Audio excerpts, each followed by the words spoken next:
Ito ay rated SPG. Striktong patnubay at gabay ng magulang ang kailangan. Maaaring may masiselang tema, lengguwahe, karahasan, sexual, horror o droga na hindi angkop sa mga bata. Sino nga kaya ang mapipili nga ni Tata na mamahalin niya nga?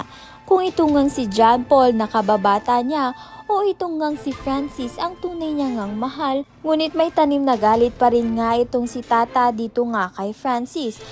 Mapalambot nga kaya ni Francis ang puso nga nito ni Tata dahil nililigawan na nga rin ni John Paul at ni Francis itong ngang si Tata.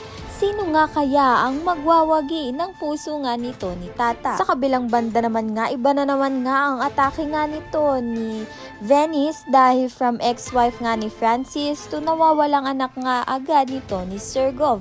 Dahil nga ay sinalba nga ni Vivian ang buhay nga ng kanyang anak na makukulong na nga at pagbabayarin na nga ang kasalanan nga sana sa kulungan.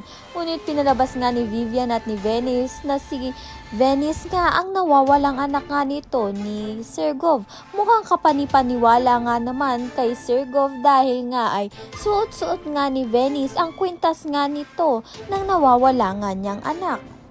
Ngunit hindi na nga uubra ang kasinungalingang palabas nga nito ni Vivian at ni Venice dito nga kay Margaret dahil alam na nga ni Margaret ang katotohanan sa pagkatao nga nito ni Venice at kung anong kasinungalingan pang sinasabi nga nito ni Vivian. Kailan kaya matatapos ang kasamaan nga ng mag-ina?